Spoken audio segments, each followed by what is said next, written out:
Assalamualaikum warahmatullahi wabarakatuh. Perkenalkan, nama saya Vera Tristiana, NIM A510190045. Di sini saya akan menyampaikan tugas mata kuliah deteksi masalah pada anak untuk melengkapi nilai ujian tengah semester. Materi yang akan saya sampaikan masalah kognitif, yaitu diskalkulia, yang akan saya sampaikan setelah ini. Pertama yang akan saya sampaikan yaitu pengertian diskalkulia. Diskalkulia merupakan bentuk kesulitan belajar yang dialami oleh anak dalam belajar matematika, seperti nilai, waktu, penjumlahan dasar, menghafal tanggal, serta sistem penomoran. Masalah yang dimaksud ialah masalah dalam memahami istilah matematika dasar atau operasi seperti penjumlahan dan pengurangan, simbol matematika, atau belajar tabel perkalian, menurut David dan kawan-kawan tahun 2003. Masalah ini biasanya terjadi pada anak usia 8 tahun. Pada beberapa anak, diskalkulia terlihat pada usia 6 tahun atau sampai usia 10 tahun. Ada beberapa faktor penyebab diskalkulia. Yang pertama, faktor fisiologis, seperti kerusakan otak atau pada penghubung antara bagian parietal dan temporal otak. Yang kedua, faktor lingkungan. Faktor lingkungan dapat disebabkan oleh orang tua, guru, serta teman. Yang ketiga, faktor kelemahan dalam proses pengamatan. Anak-anak tidak dapat mengamati nomor dan matematika secara keseluruhan. Karakteristik diskalkulia yang pertama, kesulitan dalam mempelajari dan mengingat fakta-fakta aritmatika.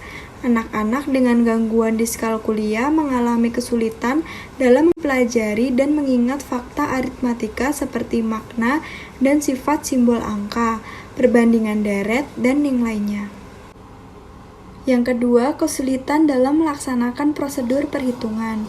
Prosedur perhitungan tidak bisa dilakukan oleh anak dengan gangguan diskalkulia, di mana mereka kurang atau tidak mengerti maksud dan penggunaan simbol-simbol perhitungan seperti tambah, kurang, kali, bagi, dan lain-lain. Contoh kegiatan anak yang mengalami diskalkulia sebagai berikut. Yang pertama, menghindari permainan dengan angka atau berhitung. Contohnya, permainan monopoli. Lalu yang kedua, kesulitan untuk menulis. Yang ketiga, kesulitan membedakan arah seperti kanan, kiri, barat, utara, dan lain-lain. Yang keempat, kebingungan ketika membaca waktu di jam analog. Yang kelima, kesulitan dalam memahami makna kurang dari, lebih kecil, atau lebih besar.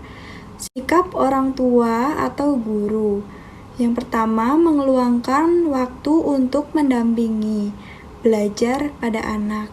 Yang kedua, memutus mata rantai ketakutan anak di saat anak bertemu dengan pelajaran matematika di jenjang pendidikan dasar.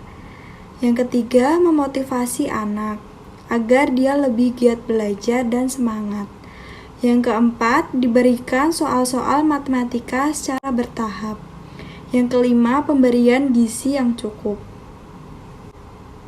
Sikap teman. Yang pertama, mengajarkan anak untuk tidak membuli.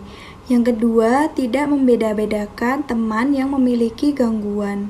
Artinya tidak melabel teman yang memiliki gangguan masalah pada anak.